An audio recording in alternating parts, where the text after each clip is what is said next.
आप देख रहे हैं एसडीएम न्यूज़। मैं हूं रियाद अंसारी।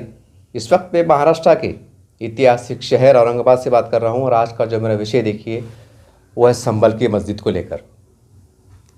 आज तकरीबन नेशनल मीडिया पे आपने देखा होगा कि संभल की मस्जिद को लेकर जिस तरीके से जो फैसला आया है कोर्ट की तरफ से, बाद में कहा जा रहा है कि सुप्रीम कोर्ट भी चले जाएंगे, लेकिन जो भी फैसला आ रहा है तो उसको देख के ऐसा लग रहा है कि मान लो मुसलमानों को, जो आज जैसा हम देख रहे हैं सोशल मीडिया पे, कहीं ना कहीं लोगों को बाबरी मस्जिद की याद आ रही है।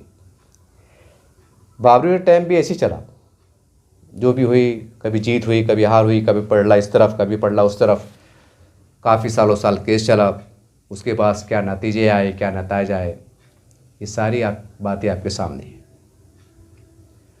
और कहीं ना कहीं इसको लेकर फिर एक बार पूरे देश में मंदिर मस्जिद की राजनीति में एक गर्माहट आई है, एक तेज़ी आई है। अभी से आरोपों का, इस्लाम तराशियों का दौर भी सिलसिला शुरू हो चुका है। और सबसे ख़ास बात यह है कि देखिए कई जगहों पर चुनाव के ऐलान हुए, अलग अलग राज्यों में भी कई जाए चुनाव, बाकी वहाँ चुनाव होने वाले हैं। और महाराष्ट्र में भी जो है तो ग्राम पंचायत बोलिए, ज़िला परिषद बोलिए, महानगर पालिका बोलिए, बड़े लेवल पे चुनाव होने जा रहे हैं। अब जाहिर सी बात है इसका असर कहीं ना कहीं महाराष्ट्र के चुनाव पर 100% पड़ने वाला है। क्यों ना, हालांकि ये एक बहुत बड़ी जीत नहीं है, ये खाली सर्वे रिपोर्ट जारी रहेंगी, उसके इस तरह का फैसला आया है। ये कुछ तरह का फैसला नहीं है कि भाई यहाँ पहले मंदिर था, इसको तोड़ के मस्जिद बनाया गया, या उसको गिरा देना चाहिए या हटा देना चाहिए। इस तरह का बहुत बड़ा फैसला नहीं है कि जिसकी वजह से एकदम मुसलमानों के अंदर भूचाल पैदा हो जाए या कुछ हो जाए। हाँ, इतना ज़रूर है कि जिस तरीके से गतिविधियाँ चल रही है, जिस तरीके से मामले का शुरुआत हुई है, अगर हम उसकी तुलना बाबरी मस्जिद के से करें तो कहीं ना कहीं आसार उसी तरफ से जा रहे हैं जिस तरह से फैसले आए थे। अब खैर कोर्ट का फैसला अपने आप में एक बड़ा फैसला होता है और उसको लेकर बहुत से मुसलमानों की तरफ से इस तरह के भी संकेत मिल रहे हैं कि भाई कोर्ट का फैसला आएगा, हम उसे मानेंगे, ये करेंगे। और हमें उम्मीद है कि कोर्ट जो है तो तमाम बातों को पहलुओं को सामने रख कर एक तरह से मुंसिफाना फैसला करेगा। और हमें कोर्ट से यकीनी तौर से इंसाफ की उम्मीद है और कोर्ट तमाम बातों को सामने रखकर फैसला देगा, जो भी देगा आने वाले वक्तों में। ऐसा बहुत से दानिश्वर कहिए, मुसलमानों के जो जिम्मेदार कहिए, उनकी तरफ से कुछ बयानात इस तरह से भी सामने आ रहे हैं।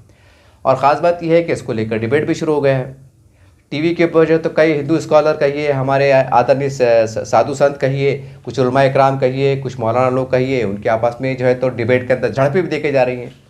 झड़पें इस तरह से देखी जा रही हैं जिस तरह से नाश्ते की बातें हो रही हैं कि ऐसे वर्डों का इस्तेमाल भी किया जा रहा है कि जिसको देख के ऐसा लग रहा है कि मान लो कि भाई कुछ पल के लिए ऐसा लग रहा है कि देश के साधु संतों का अपमान हो रहा है, और कुछ पल के लिए ऐसा लग रहा है कि उलमा इकराम का अपमान हो रहा है, कुछ पल के लिए ऐसा लग रहा है कि भाई हिंदुत्व को जो है तो हिंदुत्व के धर्म के ऊपर कीचड़ उछाला जा रहा है, तो कुछ पल के लिए ऐसा लग रहा है कि इस्लाम धर्म पर कीचड़ उछाला जा रहा है। ये डिबेट के अंदर जो अल्फाज वर्डिंग इस्तेमाल हो रही है, जिस तरह के बॉडी लैंग्वेज इस्तेमाल हो रही है, जिस तरह का आक्रामकता बताई जा रही है, तो उसको देख के बिल्कुल फिर एक बार ऐसा लग रहा है कि मान लो ये बड़े पैमाने पर अंदरूनी तौर पर, मुल्की सतह पर कहीं ना कहीं हिंदू मुस्लिम का एक अजीब गरीब जो तो अल्फाजों की जंग कह सकते हैं, वो जंग शुरू हो चुकी है।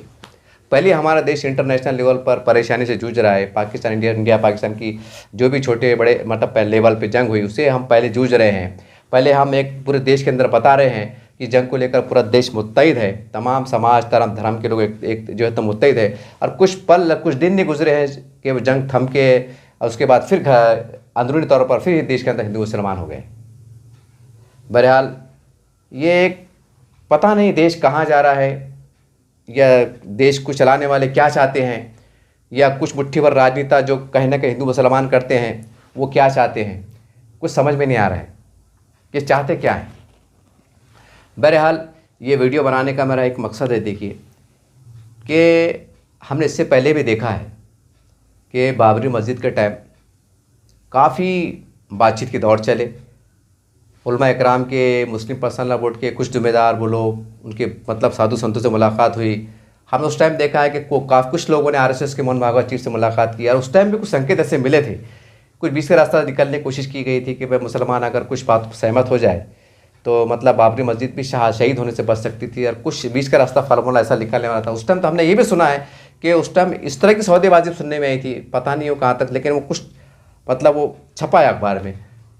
उस टाइम का अखबार खंगाले कि भाई कुछ मुसलमान अगर सहमत हो जाते मतलब, तो भाई देश के अंदर जो 3,000, कई कहते हैं 30,000 मसाजिद पर दावा ठोका जा रहा है, कहना कि उस पर कुछ समझौता हो सकता है, कुछ बात हो सकती है, बहुत सी बातें चली थी।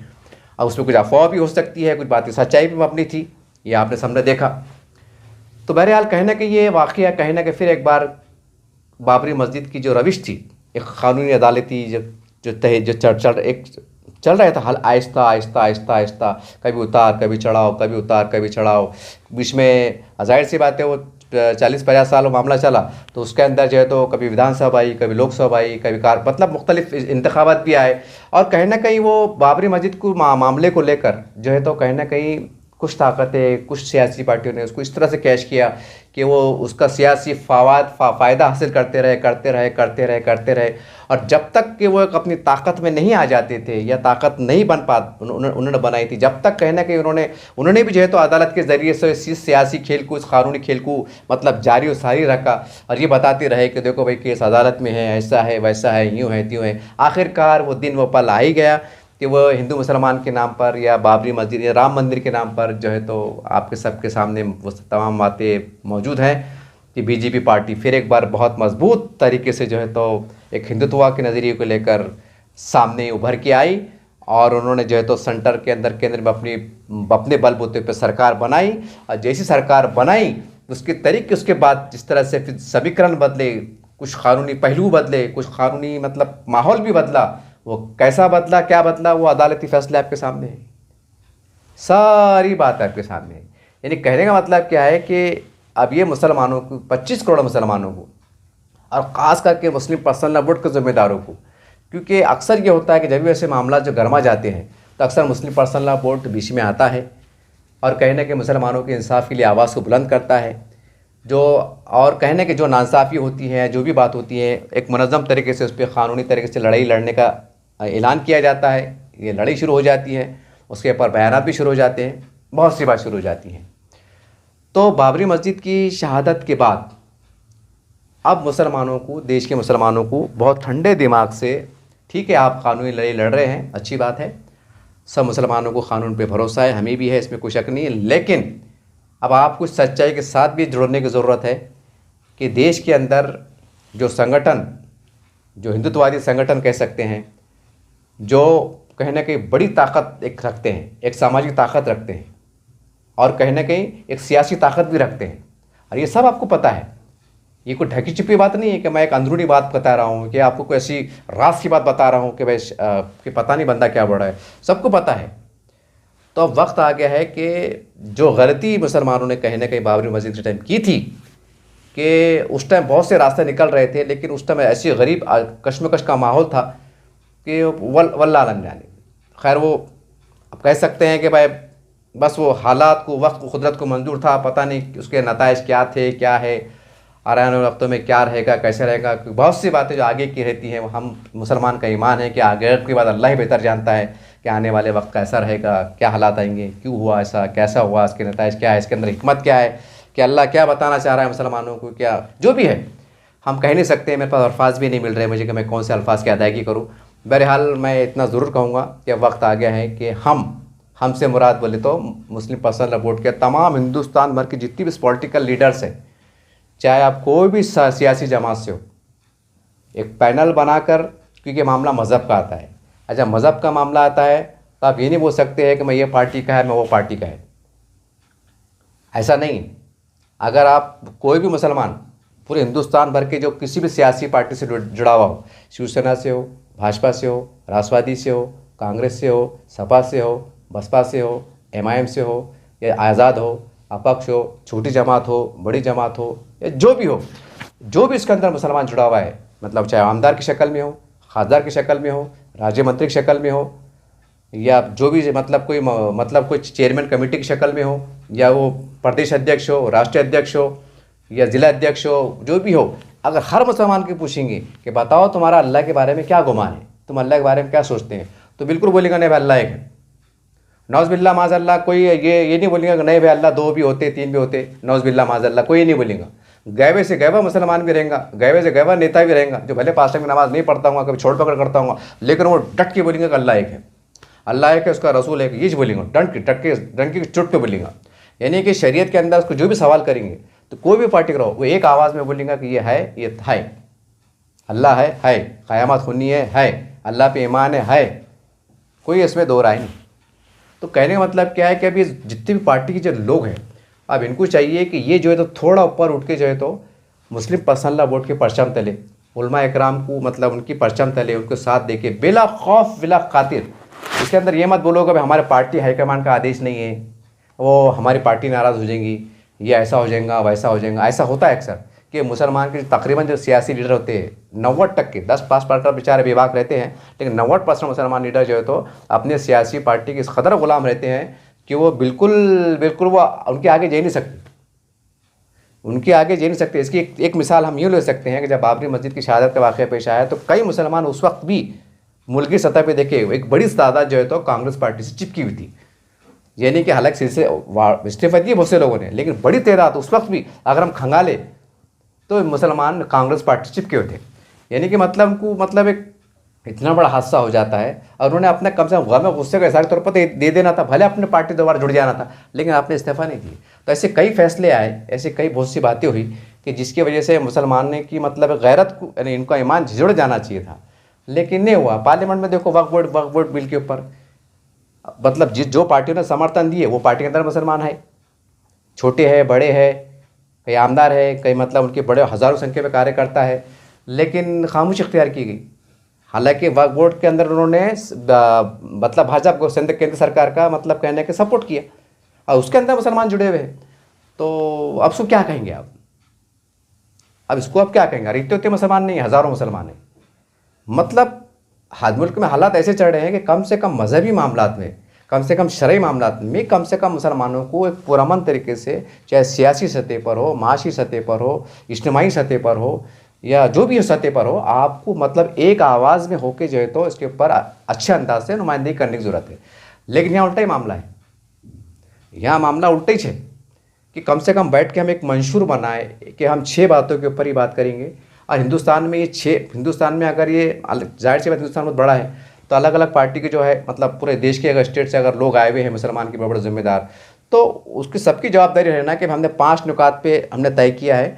और अगर अपने अपने प्रदेश में, ज़िले में, गांव में, शहर में जाके अगर आप प्रेस से बात करते हैं तो प्रेस वालों को भी ये कहे कि ये इस तरह से जवाब दीजिएगा कि हम ये 5 जो हमारे मंशूर में शामिल किए गए हैं, चाहे कितना बड़ा नेशनल मीडिया हो, उनको साफ साफ अल्फाज में कहे कि 5 ये हमारे जो मंशूर है, 5 टॉपिक है हमारे, इसके ऊपर आप सवाल करो, इससे हट के सवाल करेंगे खुदा हाफिज़ जाइए आप। क्योंकि हम कुछ इलेक्शन लड़ रहे नहीं, ना हमको सियासी पार्टी है, फिर भी आप नेशनल मीडिया है, हम आपकी इज्जत करते हैं, बैठो चाय पियो खाना खा के जाओ। अब तुम ये उश्काने की बात करेंगे, साफ अल्फाज में बोलना है कि इसके अंदर तुम्हारी हरकतों से देश का नुकसान हो रहा है।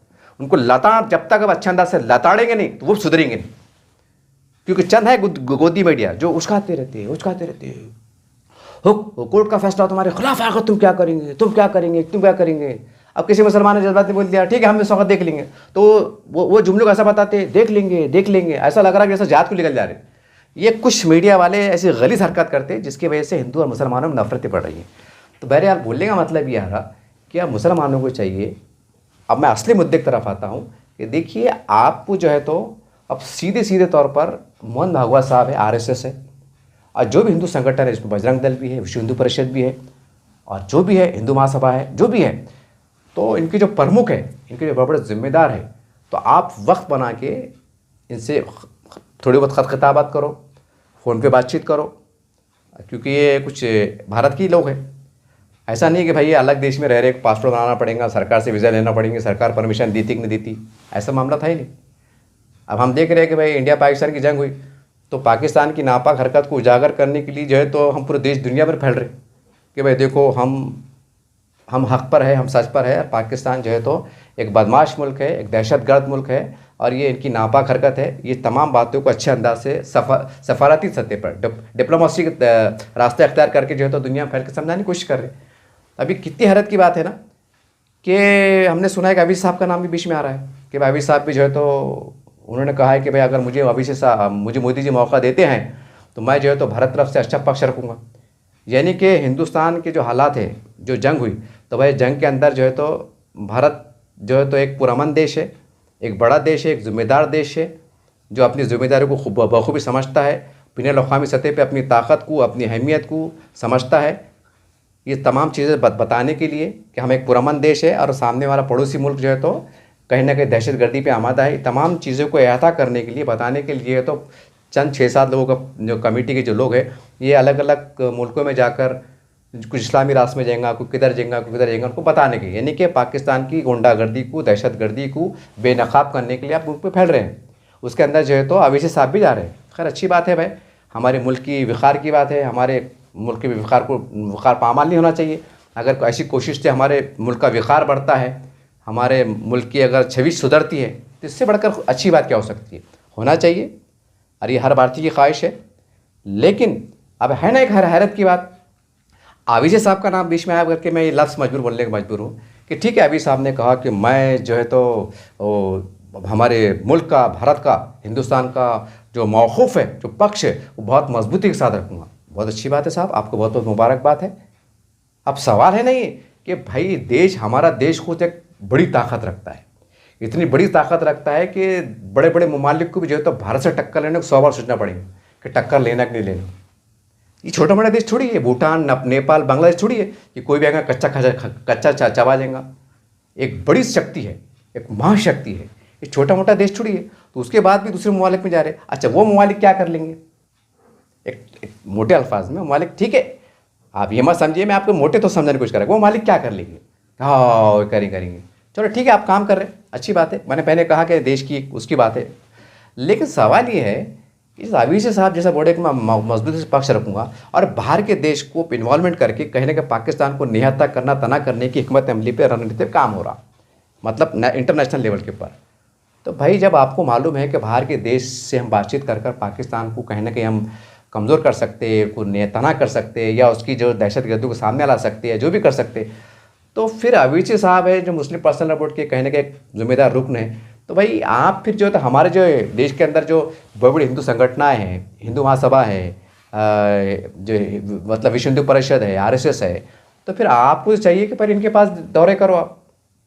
आपको तो मालूम है ना कि RSS क्या चीज़ है, RSS किस ताकत का नाम है, ये तो आविज़ साहब को अच्छी तरह से मालूम है।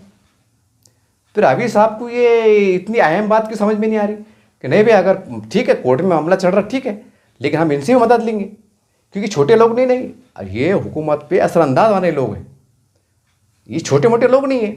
ये तो आविज़ साहब को मालूम है, हिंदुस्तान के जितने बड़े मुसलमान के नेता हैं सबको मालूम है, मुस्लिम पर्सनल बोर्ड के जिम्मेदारों को मालूम है कि RSS बोले तो हिंदू परिषद, बजरंग दल, ये कौन से लोग हैं। अच्छा, जो जिन्होंने याचिका दाखिल करे कोर्ट में, ये कौन लोग हैं? ये कहने के उनके नज़रियात के हामी हैं, या उनसे उनके हामी हैं, उनके मानने वाले हैं, या उनसे वाबस्ता चंद लोग हैं जो खुलेआम कह रहे हैं भाई अगर हम इनके ज़िम्मेदार से डाले करेंगे तो जाहिर सी बात है कुछ अमन की फ़िज़ा, कुछ गलत फहमी के माहौल दूर हो सकता, कुछ माहौल के अंदर जो एक गर्माहट आई हुई है, जो एक तंग नज़री आई हुई है, तो कहने कि उसके अंदर नरमपना आ सकता, लचकदार रवैया आ सकता। तो ये तो आपको सोचने की ज़रूरत है ना कि भाई जो ताकतें, जो पार्टियां, ठीक है वो सियासी पार्टी नहीं है, वो जो भी है, लेकिन ये भी तो आपको सच्चाई मालूम है ना कि RSS है, हिंदू परिषद है, बजरंग दल है, हिंदू महासभा है, या जो भी संगठन है, कि ये कहना कि देश की 100 करोड़ जो जनता है, ख़ास करके हमारे जो हिंदू भाई है, कहीं ना कहीं उनको लीड करते हैं, और तमाम जनता जो है तो उनको फॉलो करती है, उनका अदब करती है, उनका मतलब उनका सम्मान करती है। जब भी हमने देखे हिंदू महासभाओं की सभा, विश्व हिंदू परिषद की सभा, RSS की सभा के अंदर हज़ारों लाखों लोग जानते हैं क्या उनका अनुशासन है, क्या उनका डिसिप्लिन है, वो उनको इतनी रिस्पेक्ट करते हैं, मानते हैं। उनके इशारों पर हमने देखा है कि मतलब राजकीय प्रचार चलते हैं, इलेक्शन चुनाव के प्रचार चलते हैं, किस तरह से जुड़ के वो काम करते हैं, एक अनुशासन से काम करते हैं। इतना बड़ी ताकत जो कहीं ना कहीं मतलब हुकूमत के मतलब उनको हम एतमाद में लेकर कहीं ना कहीं जब हम हुकूमत से भी कुछ बातें मनवा सकते हैं, तो ये बात को आपको समझना पड़ेगा। अब अगर अब ये बोलेंगे कि भाई कुछ भी अगर मामला झंझट होगा हम चले कोर्ट के अंदर, हम चलेंगे कोर्ट के अंदर, फिर बाद में कुछ फैसले वो आ जाते हैं, फिर आप बोलते बैठे हैं कि भाई कोर्ट ऐसा कैसा फैसले दे रहा। कुछ फैसले के पर अपनी नाराज़गी भी जताई है। सबसे बड़ी मिसाल तो हम बाबरी मस्जिद ले सकते हैं कि उसके अंदर आस्था का जिक्र आया है, उसके अंदर कहने का आस्था का जिक्र आया है। तो भाई इसके वास्ते हमको जो है तो यहाँ के हिंदुत्व के जो लीडर है, संगठन है, उनको हमसे हमारे ताल्लुकात अच्छे होना चाहिए अब। और ये उसी सूरत में हो सकता कि जब मुसलमान, मैं बहुत खुल कर कह रहा हूँ, शायद ये बात बहुत से लोग पसंद नहीं आए, हजम नहीं होंगे आपको, लेकिन ये कड़वा सच है कि मुसलमानों को सेकुलर पार्टियाँ के जो ग़ुलामी आपने इख्तियार किए हुए हैं और सियासी पार्टियों को आपने अपना ऐसा मसीहा समझ रखा है कि ये पार्टियाँ जो है तो मुसलमानों की जो डूबती हुई किश्तियों किनारे लगा सकते हैं। जबकि अगर हम एनालिसिस करें, तज्ज़िया करें 50-55 सालों का, तो यही सेकुलर पार्टियों ने एक कभी मीठा जहर पिलाकर, कभी प्यार से, कभी शाल में लपेट कर, कभी मखमल की शाल में लपेट कर मुसलमानों को ऐसा बांध काम किया, इनको ऐसा लपटा कि आज वो कई के नहीं रहे। सेचर कमेटी इसकी रिपोर्ट है, महमूद और रहमान कमीशन रिपोर्ट है, रंगनाथ कमीशन मुख्तलिफ कमीशन की रिपोर्ट मौजूद है, ये कमीशन की रिपोर्ट मौजूद है। 50-55 सालों में कई जो भी दंगे हुए, खासकर बाबरी मस्जिद के मामले को लेकर, किसकी सरकारें थी, किस तरह से हुई, किस तरह से कमीशन बने, किस तरह रिपोर्ट आई, सारी बातें आपके सामने हैं। उसके बाद भी जो है तो आप ये सोच के बैठे हुए हैं कि नहीं, बस हिंदुस्तान में बस हमारा सेकुलर पार्टी के सिवा दूसरा कोई नहीं है। देखिए, मैं ये नहीं कह रहा हूँ कि आप सेकुलर पार्टी से हट जाओ, मैं कौन होता बोलने वाला। अरे मगर आपको ये भी सोचना पड़ेगा ना कि सेकुलर पार्टियों के जो लीडर है ना, तो वो भी वही भाषा बात करते, वो भी वही सोच विचारधारा के मालिक है। अब राम मंदिर बन गया, ठीक है, अब बीजेपी ने करा, अभियान चलाया, आडवाणी जी ने रथ यात्रा निकाले, कितने दंगे हुए, क्या फिसाद हुए, सारी इतिहास आपको मालूम है, ठीक है। अब राम मंदिर बन गया, फैसला आ गया, आस्था पे आया, जैसा भी आया आपने मान लिया, ठीक है भाई जान दो, कोई बात नहीं, हाल हमको बात को ख़त्म करना है, करेंगे। अब जाके आपको कांग्रेसी, मतलब कांग्रेस का हिंदू है या राष्ट्रवादी का हिंदू है या सपा का हिंदू है, बसपा का हिंदू है, या कोई भी संगठन का हिंदू है, खासकर जो सेकुलर पार्टी के हिंदू की बात करें, सेकुलर पार्टी के जो बड़े जिम्मेदार है, राहुल गांधी है, जो भी है, इनको बात करेंगे कि बताओ तुम राम मंदिर का आदर करते क्या? तो क्या जवाब देंगे? बोले हम बिल्कुल आदर करते। कई लोग वहाँ जाके भी आ गए, दर्शन लेके भी आ गए। यानी बोलने का मतलब किसने ऐसा बोला कि नहीं भाई वो न्यायालय ने ये नहीं कहा, वो फैसला पूरी तरह से इंसाफ में नहीं आया, उसके अंदर आस्था का जिक्र आया, ये आया, इसलिए हमको थोड़ा डाउट है कि इसलिए हम जो है तो हम जो है तो राम मंदिर के उस पर खिलाफ है। नहीं, हर कांग्रेसी हिंदू अंदर से खुश है। वो भले ज़बान से बोल रहा हूँ कि ऐसा होगा वैसा होगा, वक्ती तौर से बोल दिए, हर हिंदू खुश है राम मंदिर बन गया। तो मैं बोलना आपको ये चाह रहा कि इनकी सबकी मानसिकता जैसी है। ये सिर्फ आपको मीठा लड्डू देकर, और इसके अंदर खासकर वो मुसलमान जो एजेंट टाइप पे मुसलमानों के रूल प्ले कर रहे कि भाई मतलब शहरी सतह पर, वार्ड वाइज सतह पर, छोटे सतह पर, ग्राम पंचायत सतह पर, लोकसभा सतह पर, राज्यसभा सतह पर, विधानसभा सतह पर, कहीं छोटा एजेंट है कि बड़ा एजेंट है। सिर्फ 5-10% मुसलमान के नेता अच्छे हैं, 90% जो है तो एक सियासी दलाली कर रहे हैं। बस इलेक्शन आ गए, बस उनको जो है तो बस उनको सिखा दिया जाता, एक पार्टी लाइन के हिसाब से बोल दिया जाता है कि तुमको ऐसा भाषण देना है, फिर वो सीधा आते हैं और बमबारी करते हैं, अरे मोदी हम तेको सुला देंगे, हम तेको उखाड़ देंगे, है अमित शाह हम तेको छोड़ेंगे नहीं, है योगी। अब योगी जी कौन है? अब योगी जी एक मुख्यमंत्री है, एक राज्य के मुख्यमंत्री है, एक जिम्मेदार शख्स है, आइन पे जिन्होंने मतलब मुख्यमंत्री है, उसके बारे में इस तरह के से मुसलमान के कुछ नेता टपुरी बात करते हैं, अय मोदी, अय योगी। अरे कोई तो उनको यहाँ तक बोलते थे, हमने चुनाव के अंदर देखा, आपने देखा होगा, बोलते अय टकलू। क्या ये? अरे तुम टकलू बोले, अय मोदी बोले, क्या क्या बोले, अय योगी हम तेको बताएंगे, हम तेको छोड़ेंगे नहीं। बोलो आप, ये कौन बोल रहे हैं? मुसलमानों के चंद नेता बोले यार, कहाँ बोले? प्रचारों में बोले। अब जाहिर सी बात है कि वो उनको गुस्सा नहीं आएगा, उनको गुस्सा नहीं आएगा। अरे क्यों झक मारने को बोले? मगर ये बात तुम, इलेक्शन है, इलेक्शन से सर कंटेंस करो, उसको अच्छे से करो, विकास की बात करो कि हम चुन के आ जाएंगे तो हम ये काम करेंगे, 10 फैक्ट्री लेंगे, नाले अच्छे बनेंगे, शहर अच्छे बनेंगे, डेवलपमेंट काम करेंगे, हिंदू का भी काम करेंगे, मुसलमान का भी काम करेंगे, सबको लेकर चलेंगे, बात खत्म हो गई। अरे अमित शाह हम तेको छोड़ेंगे नहीं, हम तेको पकड़ेंगे नहीं, हम तेको। विधानसभा में क्या बोले? या सुनने में आया था कि भाई जो बीजेपी का काम करेंगे उनका हुक्का पानी बंद कर दो, उनका बाइकाट करो। विधानसभा चुनाव महाराष्ट्र के सुनने में आया, पता है आपको? अब भाई जब तुम ऐसी हरकतें करेंगे तो फिर जाहिर सी बात है कि जो उनके बड़े वरिष्ठ नेता है, जो हिंदुत्व को लीड कर रहे हैं, जो 100 करोड़ को लीड कर रहे हैं, अब तुमको खुल्लम खुल्ला उनको बुरा भला बोलेंगे, उनके ऊपर इस्लाम तराशा करेंगे, उनकी बेदबी करेंगे, उनकी तौहीन करेंगे, उनकी इस तरह से भाषा इस्तेमाल करेंगे जैसे कोई टपुरी सड़क छाप गुंडे के बारे में इस्तेमाल करते हैं, वो भाषा करेंगे। जबकि वो प्रधानमंत्री है, वो गृह मंत्री है, वो मुख्यमंत्री है, कोई बहुत बड़े पद पे बैठे हुए हैं, और उसके बारे में भाषा में बात करेंगे। तो भाई आज जब बीजेपी को फ़र्ज़ करो, थोड़ी देर के वास्ते मान लो कि 70 करोड़ वोट बैंक बीजेपी के पास है, और आप बीजेपी को गाले दे रहे या बुरा बोले, तो जाहिर सी बात है 70 करोड़ जो हिंदू है, मतलब मेजॉरिटी इसमें हिंदू कुछ है, मुसलमान की वोट इसमें कुछ शक नहीं है, लेकिन हिंदू है, ठीक है, तब उनको बुरा लग रहा ना। आप उसको अंधे भक्त बोलो कि मतलब जागे भक्त बोलो, सोते भक्त बोलो, कैसे भक्त बोलो। अब तुम ही बोलते बैठो भक्त है, ये है, अंधे है, लंगड़े है, पंगड़े भक्त है, कुछ भी बोलते हो। अरे मगर उनको चाहने वाले हैं ना वो।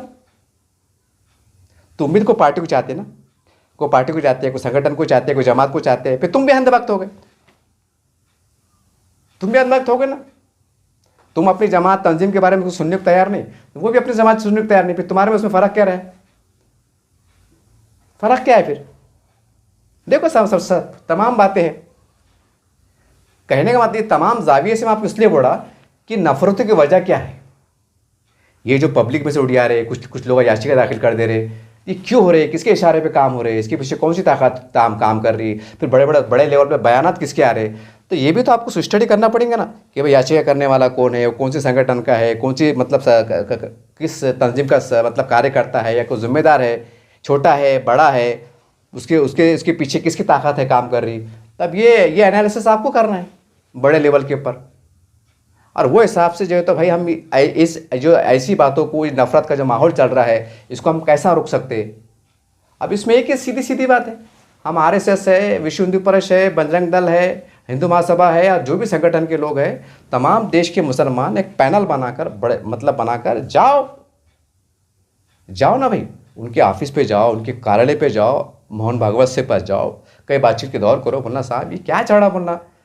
और ख़ास बात यह है कि मोहन भागवत साहब ने कई बार बोल दिए कि भाई, उन्होंने इशारा भी दिए कि भाई भारत को हमको आगे ले जाना है, और कुछ पुराने इतिहास को हमको दफन कर देना है।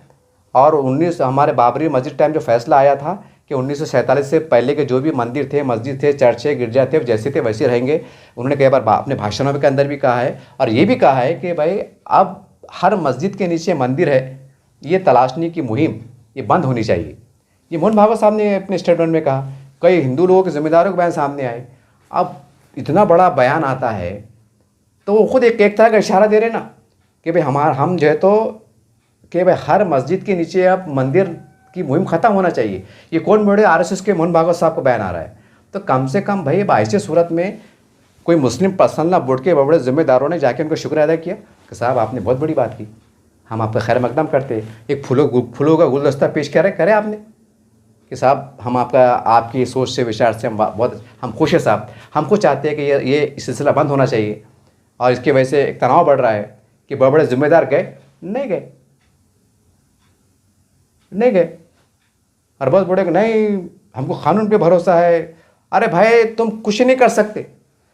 आपको ये चीज़ अच्छी तरह से मालूम है कि विधानसभा हो, लोकसभा हो, बहुमत के बलबूते पर कानून पलटे भी आ सकते हैं, बनाए भी आ सकते हैं। जैसे हमने शाहबानो केस में देखा, देखो शाहबानो के केस के अंदर तलाक का जो मसला आया था, बड़ा डिटेल वाक़या है वो, लेकिन मैं आपको इशारे में समझाने की कोशिश कर रहा हूँ कि बन सकते हैं।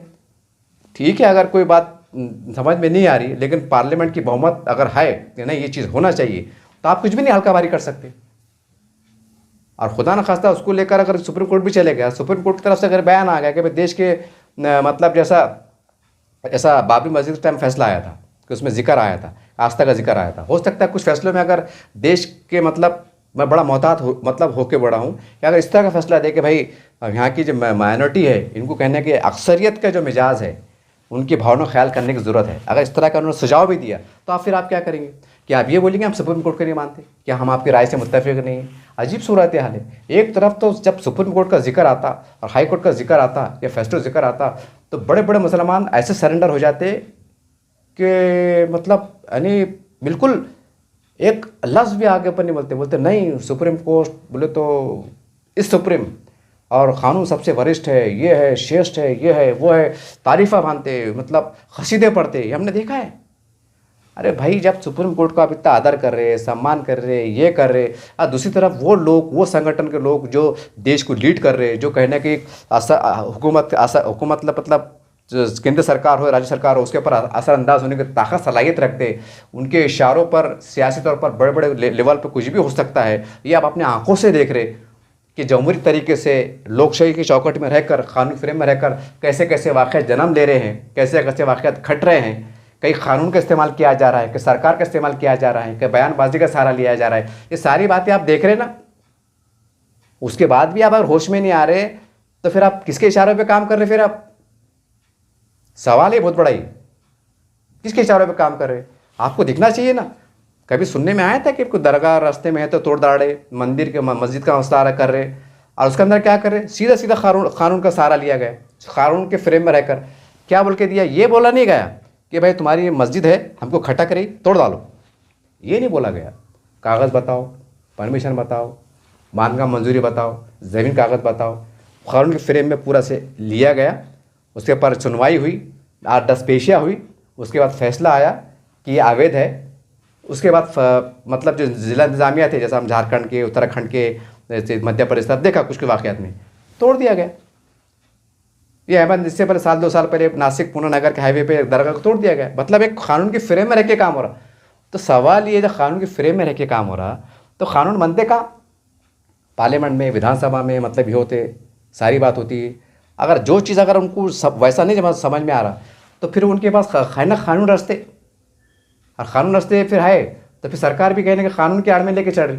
अब सवाल ये, सरकार जब कानून की आड़ में लेके चढ़ रही, अब सरकार के पीछे जो ताकतें काम कर रही, ये सरकार जिसका दिल, सरकार चाह रही कि हमारा बड़ा वोट बैंक है, हमारे बड़े लेवल पे हम हिंदू समाज को मतलब दिल नहीं तोड़ सकते, या उनकी भावना वो नहीं कर सकते। अब उनको कौन लीड कर रहा? वो किसको मान रहे हैं? उसका सरबराह कौन है? उसको मानने वाले कौन है? सारी बातें आपको स्टडी करना पड़ेंगी ना। कुल मिला के वीडियो बनाने का मेरा मकसद ये है कि सही मानों में अगर आप चाहते हैं कि देश में सही मानों में हिंदू और मुस्लिम एकता परवान चढ़े, तब मुसलमानों के ज़िम्मेदारों को चाहिए कि बिला तफरीक और बिला ताख़ीर, एक सेकंड भी ज़ाय किए बग़ैर आप जो है तो बिल्कुल, जैसा वक्फ बोर्ड बचाने के वास्ते हज़ारों लाखों लोग मुसलमानों को रोड पर उतारने की तैयारी कर रहे हैं, कहीं उतर गए हैं, धरने निकाल लिए, मोर्चे निकाल लिए, इतने लाखों भी लोग निकालने का कोई ज़रूरत नहीं। उनको खुद मालूम है कि मुस्लिम पर्सनल क्या है, उसकी ताकत क्या है, उसके पीछे देश के 20-25 करोड़ मुसलमान जुड़े हुए, उनको खुद मालूम है। उनको समझता, वो पढ़े लिखे लोग हैं, उनके काम में मीडिया नहीं है, उनको समझ में आता। उनके पास भी जो है तो वो भी सरकार से जुड़े हुए लोग रहते, उनको भी IB की, CID की, SB की सबकी रिपोर्टर रहती, क्या मामला है, कौन कितना ताकतवर है। अब तबलीग जमात कोई सियासी जमात नहीं है, लेकिन सब सरकार को मालूम है कि अगर बड़े लोग इस्तेमाल करें तो 10-10, 20 लाख जमा हो जाते। तो उनको मालूम है ना कि जमात भले जो भी है, ये उनके आपस में मतलब काम करती, सियासत की बात नहीं करती, ज़मीन की नीचे की बात करती, ज़मीन के ऊपर की बात करती, दुनियादारी की बात नहीं करती, राजनीति की बात नहीं करती। लेकिन सरकार को ये भी तो मालूम है कि तबलीग जमात के पीछे करोड़ों लोग जुड़े हुए हैं। बोलने का मतलब ये कि उनको भी मालूम है कि तुम्हारी ताकत क्या है। तो बोलने का मतलब क्या, मुस्लिम पर्सनल बोर्ड के जो 20, 25, 50 लोग हैं, सभी मसला के उसमें शिया, सुन्नी, देवबंदी, बरेलवी, क्या क्या है, जो मसलों की दीवार खड़े करे आपने, सब मिलके जो है ना, तो मोहन बाबा साहब के पास जाओ, बोला साहब हम सब मिलके आपके पास आइए, बताइए हम कैसा हिंदुस्तान को नई राह पे ले आ सकते हैं, बताइए। कोई डायलॉग करो, कोई बातचीत करो। एक मीटिंग में तो होने वाला नहीं है, तकरीबन 50 मीटिंगें चलेंगी, और आखिरी में घूम फिर के उसी का आगे टिकेंगी वोट बैंक। जब हमारे उनसे दोस्ताना ताल्लुकात बढ़ेंगे, जब वो कुछ हमारी बातों को तस्लीम करेंगे, जब हमारे बारे में लचकदार रवैया अख्तियार करेंगे, तो बदले में तो जाहिर सी बात है, वो जब सियासी भाई, अगर मोहन भागवत साहब जिस संगठन के लोग हैं, इससे अगर हमारी बातचीत कामयाब होती है, तो जाहिर सी बात है कि वो कहीं ना कहीं सरकार पर असरअंदाज होने वाले लोग हैं, वो सरकार को मनवा सकते हैं। अब वो अगर चाहे, अगर हिंदू संगठन के लोग चाहे तो हमारे मुसलमानों की बड़े लेवल पे मदद कर सकते हैं। लेकिन मदद करेंगे कब? कि जब उनको विश्वास मिलेगा, जब उनको लगेगा नहीं यार सब हालात ठीक है, हम कुछ बीच का रास्ते निकाल सकते हैं, हम मिल बांट के आगे चल सकते हैं, तो कहने कि वो भी सरकार से मध्यस्थता कर सकते हैं, सरकार से बातचीत करा सकते हैं। तो ये बड़े लेवल की बात है। अब हर मामले में आप बोलेंगे supreme court, high court, supreme court, high court, supreme court, ठीक है, हाई कोर्ट जा रहे हैं, सारी बात सही है, लेकिन वहाँ कानूनी पेचीदगी आ जा रही ना।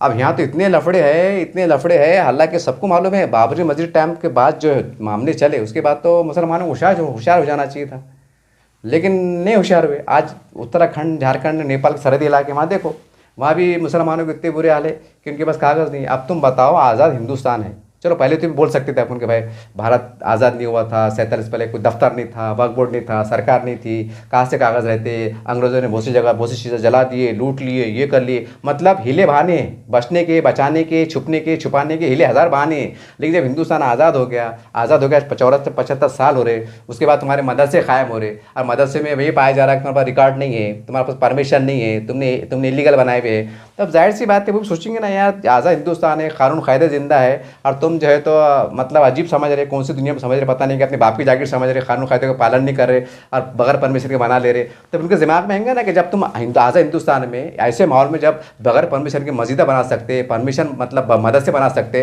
तो जब तो मुगलों का दौर था, जब तो तुमने और मट्टे उड़ाए होंगे और तुमने कुछ मन से काम करेंगे, सवाल तो उभरेगा ना। जब आज तुम कानून का पालन नहीं कर रहे, मतलब जो मदरसे टूटे मैं उसकी हद तक बात कर रहा, सब मतलब सबकी बात नहीं कर रहा हूँ, जो चंद वाक़यात घटे मैं उसकी बुनियाद पर उसी हद तक बात कर रहा हूँ। तो भाई आपको सोचना चाहिए। अब इसके अंदर जो हमारे मुस्लिम पर्सनल लॉ बोर्ड है, इन्होंने हरकत में आ जाना चाहिए था, सरकार के पास जाना चाहिए था, हाईकोर्ट में याचिका लगाना चाहिए था। ठीक है भाई, हमसे गलती हम मानते हैं, लेकिन हम कानून का पालन भी करते। मुसलमानों ने जो है तो बाबरी मस्जिद के टाइम, बाबरी मस्जिद की मतलब जो वाक़या हुआ जिसमें आस्था का जिक्र आया, फिर भी 25 करोड़ मुसलमानों ने कुर्बानी दी। हमारे देश के 100 करोड़ हमारे हिंदू भाइयों का आस्था ख्याल करा। हमने जो है तो अल्लाह रसूल के नाम पे बड़ा पत्थर सीने पर रख के जो है तो वो मस्जिद की ज़मीन और तमाम मस्जिद को मतलब राम मंदिर के हवाले किए, ट्रस्ट के हवाले किए। आज भव्य जो है तो राम मंदिर बना हुआ है। तो फिर आप भी जो है तो थोड़ी बहुत हमारे मुसलमानों का आस्था ख्याल कीजिए, जो मदरसे गरीब बच्चे, यतीम बच्चे पढ़ते हैं, उनका ख्याल कीजिए। मगर कोई डेलीगेशन नहीं गया, कोई उनके पास मुलाकात हुई। हाँ, प्रेस से बात हुई कि वो फ़िरका परस्त है, उनकी नज़रियत ऐसी है, वो मनमानी कर रहे हैं, हुक्मशाही कर रहे हैं। मगर फ्रेम कभी अखबार के अंदर कोई नेशनल मीडिया पे नहीं आया कि मुस्लिम पर्सनल लॉ बोर्ड के ज़िम्मेदार योगी जी के पास गए कि योगी जी ज़रा प्लीज़ रुकिए, आप देखिए, उनसे कुछ बात कीजिए। या बड़े बड़े साधु संत हैं, या RSS के हमारे मोहन भागवत साहब है, या मोदी जी के पास हम गए कभी, लेकिन नहीं गए, सिर्फ दूर से बयानबाजी करें। जब तुम दूर से बात करेंगे, नज़दीक पर टेबल पे जाके बात नहीं करेंगे, तो फिर वो उनके दिल में काहे को रहम आएगा। वो उनको मालूम है कि हमारे पास नहीं आ रहे थे, फिर इनको वो नशे में से सेकुलर पार्टी की नशा अभी तक चल रहा है, तो वो तो चाहते कि उनको तो जम के चढ़ रही। अच्छा, अब जाहिर सी बात है कि उनकी सेकुलर पार्टी जम के चढ़ रही, उनकी एकदम मतलब सियासी कट्टर खतरनाक दुश्मनी है, और उनको बचाने कौन आ रहे? मुसलमान। तो फिर वो जाहिर सी बात है, एक तो पहले ही लफड़े चल रहे, तो उसमें सेकुलर तो बचाने को आ रहे। अच्छा, आ रहे तो फिर ये भी तुम्हारे उतने वफादार नहीं रहे ना। अब जब सरकारों में है तो कोई अच्छे फैसले ले रहे हैं कि मुसलमानों के लिए 24 चौकट में रहकर, कानून की चौकट में रहकर, संविधान के इसमें दायरे में रहकर कुछ बड़े फैसले ले रहे हैं कि अच्छे फैसले ले रहे हैं, नहीं, मजबूर रह रहे ना। हम ऐसा करेंगे तो हमारा हिंदू वोट बैंक खराब हो जाएगा, वो ऐसा हो जाएगा, वैसा हो जाएगा। ये भी तो एकदम मायूस हो जा रहे, दब जा रहे, बिचक जा रहे। फिर सही बोलने वाले बोल रहे, फिर नकली हिंदू असली हिंदू, फिर बहुत लफड़े चढ़ रहे। आपको पता है, कहने का मतलब वीडियो बनाने का मेरा मकसद ये था कि आप जिस तरह से मुसलमान हाई कोर्ट पे भरोसा जता रहे, सुप्रीम कोर्ट पे भरोसा जता रहे, अच्छी बात है, कोर्ट का कानून का आदर सम्मान होना चाहिए। लेकिन साथ साथ में अगर आप इस तरह के पहल शुरू करते हैं, जितने हिंदू का संगठन है इनसे सियासी माहदे कर, पहले तो बातचीत दौर शुरू कीजिए कि भाई हम मिलकर हमारा हिंदुस्तान को हम कैसा आगे ले आ सकते हैं। अब आपके जहन में ये चाहेगा कि वो हिंदू राज बनाना चाहते हैं, ये करना चाहते हैं, वो करना चाहते हैं, तो मुसलमान सिर्फ ये रखिए कि आप जो भी करना चाहते हैं तो उसमें आप मुसलमानों को हम कितनी बका दे सकते हैं, कि क्या तोहफ़ दे सकते हैं, ये आप शुरू कीजिए। और सबसे बड़ी बात, मुस्लिम पर्सनल लॉ बोर्ड के जिम्मेदारों को चाहिए, और ये मुहिम भी जो है तो पूरी दुनिया मतलब पूरे भारत में देखने में नहीं आएगी। पता नहीं क्यों देखने में आई, कभी कभी हम भी हैरान होते हैं कि क्यों देखने में नहीं आई। हालांकि इसके ऊपर बाज़ाब्ता कोर्ट में चल जाना चाहिए था, हाई कोर्ट में चल जाना चाहिए था, सुप्रीम कोर्ट में चल जाना चाहिए था, सरकार के पास चल जाना चाहिए था, अभियान चलना चाहिए था। वो अभियान ये है कि सबको मालूम है कि मस्जिद हराम के पैसों पे नहीं बन सकती, मस्जिद में 1 रुपया हराम का पैसा चलता नहीं। ये पूरी दुनिया को मालूम, उनको भी मालूम, सबको मालूम कि भाई कि मुसलमान ने किसकी अगर ज़मीन पे कब्ज़ा करा तो उसकी इतनी बड़ी सज़ा है आखिरत में। अगर मुसलमान ने मुसलमान की ज़मीन पे कब्ज़ा करा, हिंदू को नहीं, या शरीयत में हदीसों में लिखा हुआ ये कि 7 ज़मीन का तौक़ से गले में डाला जाएगा। यहाँ तक लिखा हुआ है कि भाई हिंदू अगर पड़ोसी तुम्हारा भूखा है तो तुम्हारा खाना हराम नहीं, तुम उसको वो भूखा नहीं रह सकता। इतने बड़े इस्लाम में मतलब सारी वो है। तो आपने ये मुल्क की सतह पे ये अभियान चलाया नहीं कि इस्लाम क्या चीज़ है और इस्लाम के अंदर मस्जिद की अहमियत क्या है। ठीक है, वक्ती तौर से मुसलमान दुनियादारी में डूब के शराबी बन सकता है, चोर बन सकता है, वक्ती तौर से छोटे में जुर्म कर सकता है, मुजरिम बन सकता है, दगाबाजी कर सकता है, वक्ती तौर से ईमान का सौदा कर सकता है, वक्ती तौर से गुनहगारी काम कर सकता है, लेकिन वो ये हरकत कभी नहीं करेगा कि हराम के पैसे पे, कि हराम की ज़मीन, मतलब किसी की कब्ज़ा की ज़मीन के ऊपर वो अपनी मस्जिद बनाए। मंदिर तोड़ना तो बहुत दूर की बात होगी, वो ज़मीन कब्ज़ा करके बना सकते। ये नज़रिया, ये सोच, ये रियल फैक्ट जिस तरीके से, जिस शिद्दत के साथ, जिस बड़े लेवल पे आपने पेश करना चाहिए था, आप उसमें करने में नाकाम हो। बस आपने इस तरह से पेश किया गया कि हमारे मस्जिदों के दुश्मन है, ये हमारे मुसलमानों के दुश्मन है। अरे भाई, ये बड़ी से अक्सरियत जो पढ़ी लिखी है, उनको हमको बताना चाहिए था कि देखो कि कोई दरगाह हो, कोई खानका हो, ये किसी की ज़मीन पे कब्ज़ा करके नहीं बना सकते। इस्लाम में इसकी इजाज़त नहीं है, इस्लाम में इसकी इजाज़त नहीं है। और हमको ये बताने की ज़रूरत थी कि पुराने ज़माने के अंदर जो है तो जब मुग़लों का दौर था, औरंगज़ेब रहमतुल्लाह अलैह का दौर था, जो भी दौर था, मतलब 700-800 साल का दौर रहा, तो हमको उसके पूरा डाटा कि कई ऐतिहासिक मंदिर के सामने ऐतिहासिक मस्जिदें भी है। अब संभल की जहाँ मस्जिद है, कि वहाँ पर कोई तारीख़ी मंदिर नहीं होगा, कोई छोटे मोटे महल्ले में होगा, वो भी 300-400 साल पुराना होगा, बिल्कुल होगा। तो हमको ये वहाँ के मुकामी लोगों को, मुकामी हिंदू बिरादरी को, वहाँ के हिंदू को हम वो चीज़ पेश करने में नाकाम हो। और उसकी सबसे बड़ी वजह क्या है? हमारा सियासी गैप। हम जो है तो सेकुलर के झंडे के तले आ गए, उनके खैमे में आ गए, और सेकुलर वाले जो है तो बीजेपी को जो है तो मतलब देश का दुश्मन करार देते, संविधान का दुश्मन करार देते। उनको जो है तो बोलते कि नहीं, ये मनोवादी लोग हैं, ये ऐसे लोग हैं, इंसान दुश्मन है। उनको इतना बुरा बुरा बोलते हैं, पूरे देश के अंदर जो है तो परखंडा फैलाते हैं, और उसके अंदर मुसलमान जो है तो छोटे और बड़े लेवल पर जो है तो सक्रिय भूमिका निभाता। आज जब वो ये देखते कि हिंदू मुसलमान जो है तो छोटा हो या बड़ा हो, बड़ा लीडर हो कि छोटा कार्यकर्ता हो, ये कहीं ना कहीं उनके साथ चलते नज़र आता, उनको साथ देते नज़र आता, और हमारे खिलाफ अभियान में हिस्सा लेता, तो वो भी एक चीज़ तरह की बहुत तरह की दूरी है।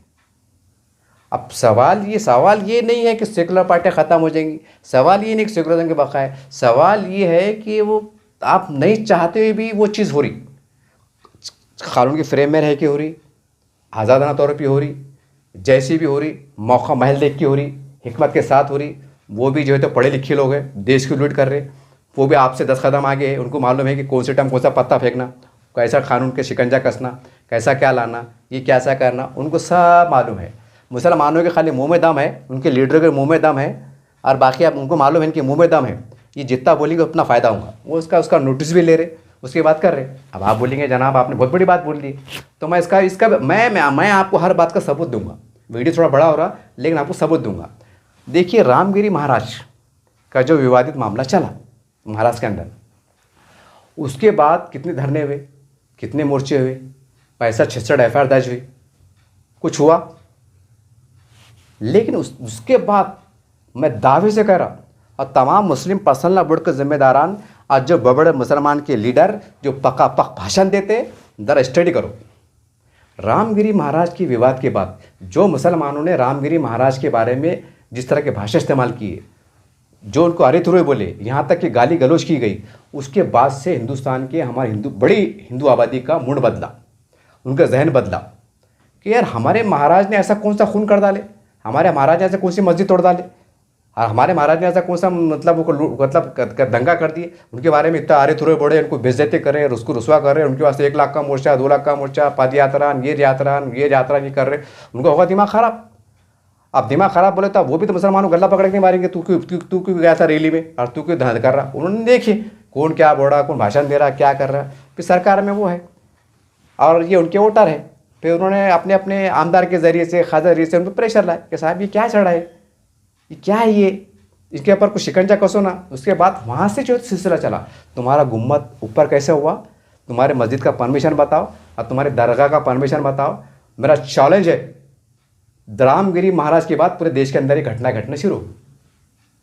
आपने एक साधु महाराज का अपमान किया, उसके बारे में जिस तरह की भाषा इस्तेमाल की गई, एक तरफ आप ये बोल रहे थे कि हमको कानून पे भरोसा है, एक तरफ ये बोल रहे थे हमको संविधान पे भरोसा है, एक तरफ वो ये बोल रहे थे हम अमन के वादी है, और दूसरी बात जो है जहाँ धरने मोर्चे चढ़ रहे थे वहाँ पर जो है तो रामगिरी महाराज के बारे में जो है तो आप शनाब बातें कही जा रही थी, उनके बारे में कैसे कैसे अल्फाज का इस्तेमाल किया जा रहा था, उनको कहाँ तक यानी क्या क्या उनके बारे में बोला गया, ये सब जो है तो जनता ने नोटिस में लिया। जनता बोले तो जो हमारे हिंदू भाई है, जो हिंदुत्व लीडर है, जो हिंदुत्व तंजीम है, इन्होंने नोटिस में लिया कि यार हमारे महाराज ने ऐसा कौन सा खून कर दिए, क्योंकि हमारे भी कई हिंदू दोस्त थे, वो हमसे पूछते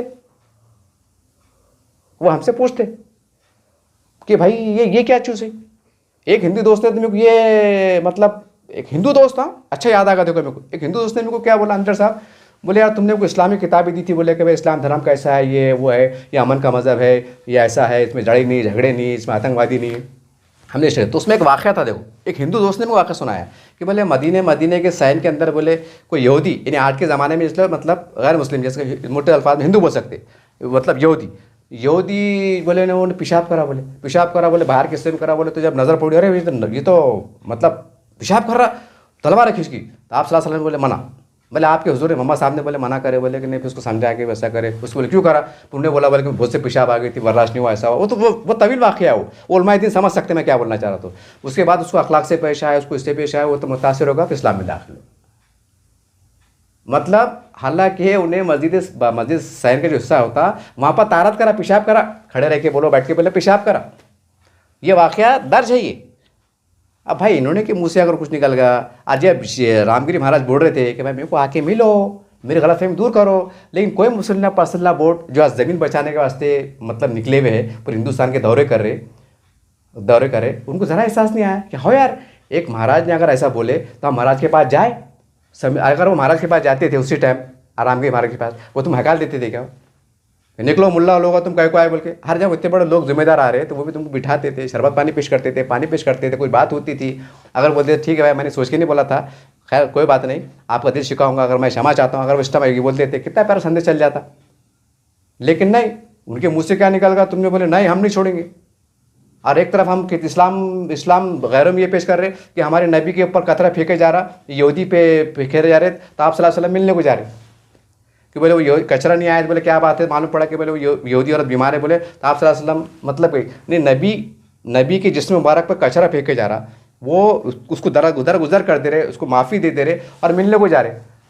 मतलब उनकी आंख पे कपड़े, मतलब उनकी आंख पे कचरा फेंका जा रहा, या नौज़बिल्लाह माज़अल्लाह उनको फतरे मारा जा रहा, उनकी बेहुरमती की जा रही, उनको शहर से बेदखल किया जा रहा, उसके बाद में माफ़ी दे रहे। और यहाँ भी ये रामगिरी महाराज के मुँह से जो भी शब्द निकले थे, इसमें कोई शक नहीं कि जो भी शब्द थे मैं दोहराने चाहता, लेकिन साथ में ये भी तो ये बोल रहे थे ना कि आओ मेरी गलतफहमी दूर करो। तो तुमने उसको उस वक्त क्यों नहीं जागे, तुम तो ऐसे नशे में थे, तुम तो ऐसे ताकत में थे, तुम क्या समझे पता नहीं। बाद में क्या हुआ, कुछ भी नहीं हुआ। हुकूमत ने क्या करी, कानून के फ्रेम में रहकर, चौकट में फिर के तुमको सियासी जूता ऐसा मारे कि वो जूता है ना तुमको क़यामत तक याद रहेगा। वो जूता क्या मारे, 65-66 FIR, औरंगाबाद से बम्बई तक का मोर्चा, कहाँ मोर्चे, कहाँ धरने, क्या मुहिम हुए ना।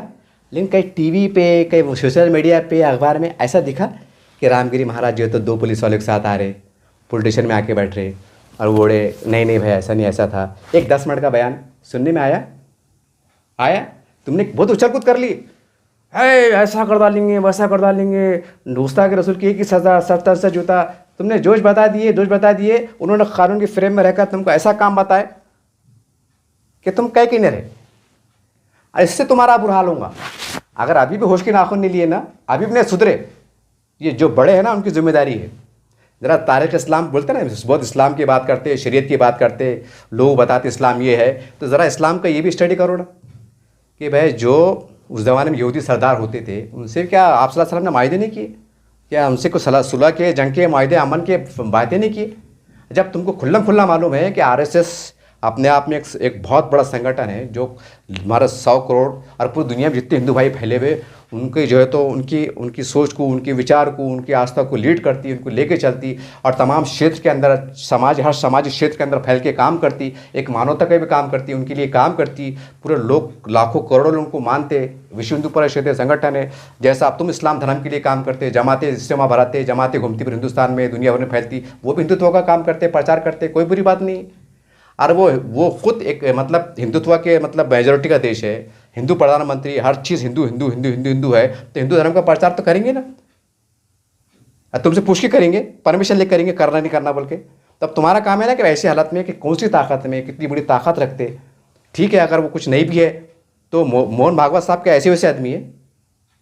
अभी मुस्लिम पर्सनल बोर्ड को मालूम नहीं कौन से कितने बड़े आदमी है, अगर वो आदमी को कॉन्फिडेंस में ले लेते। वो आदमी ने एक बार मतलब मोहन भागवत साहब ने स्टेटमेंट दिए थे, उनका बयान आया था कि वक्त आ गया है कि अभी हर मस्जिद में हमें मंदिर ढूंढने की जरूरत नहीं। इतना बड़ा बयान मेरे ख्याल से साल भर पहले की बात है, अभी भी की बात है। साल भर भी नहीं हुआ शायद उसको।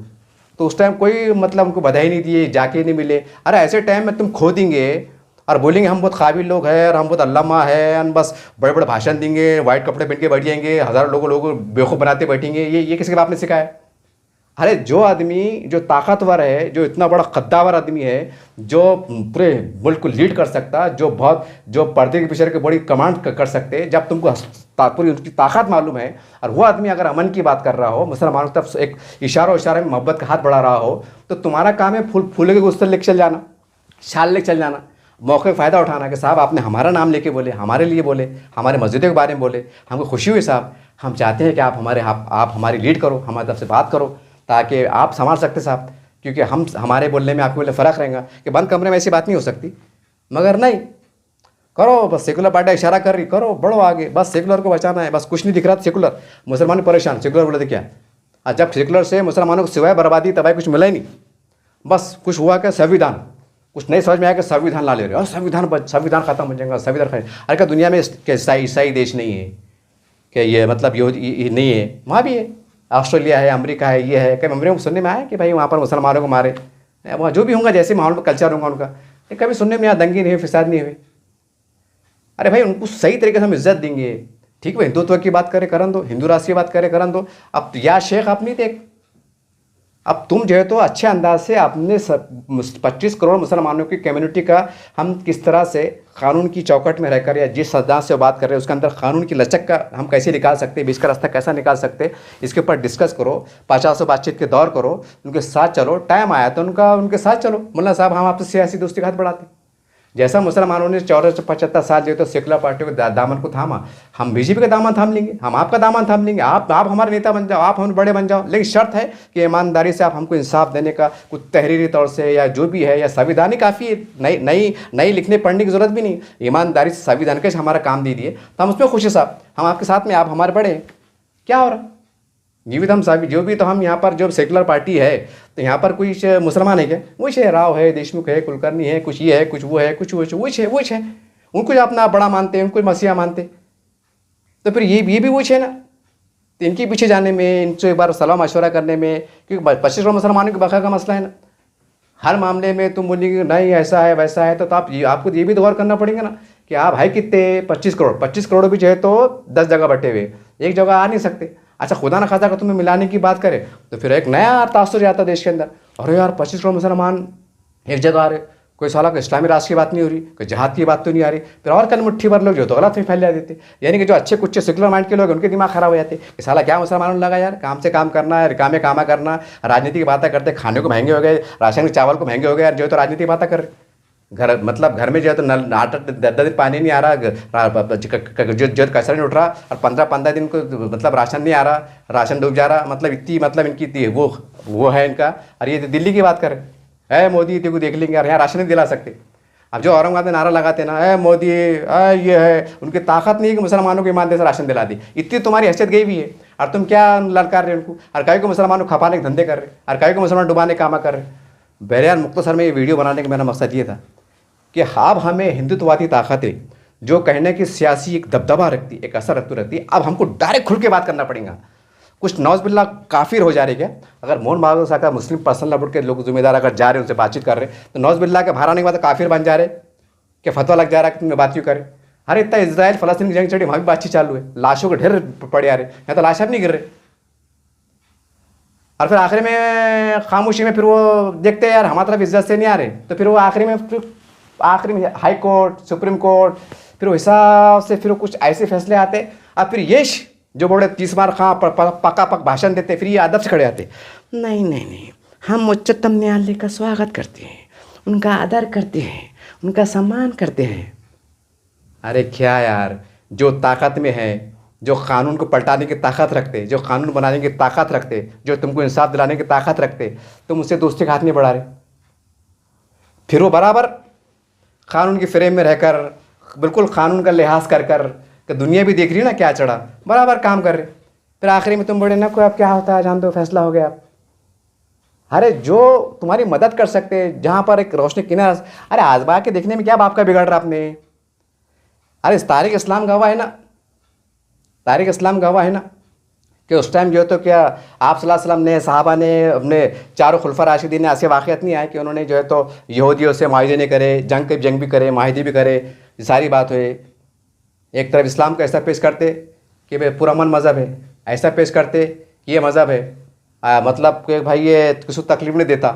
और बहुत से सियासी मुसलमान के लीडर जो है तो हिंदुत्व के जो अजीम लीडर है, बड़े बड़े लीडर है, हमारे मोदी साहब है, अमित शाह साहब है, अपने योगी जी है, ये है, बड़े बड़े लीडर है, इनको जो है तो अरे तुरे बोलते, इनकी शान में गुस्सा करते। और एक तरफ ये बोलते हमारा इस्लाम ऐसा है कि हम जो है तो ये अमन का मज़हब है, ये रवादारी की सिखाता, तहजीब सिखाता, अखलाक सिखाता। और यहाँ मुसलमानों के चंद बड़े लीडर जो है तो उनको जो है तो अरे तुरे बोल देते।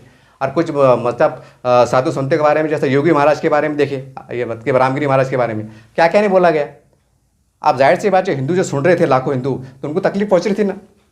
जैसे तुमको तकलीफ पहुँच रही है, वो साधु व्रत क्या है, अरे वो बहुत मानते हैं उनको, वो साधु महाराज को बल्कि तो इतना मानते हैं कि जैसा कि हम जैसा पैगंबर को मानते हैं, बुज़ुर्गान अलिया को मानते हैं, ऐसा मामला उनका है उनके नज़दीक।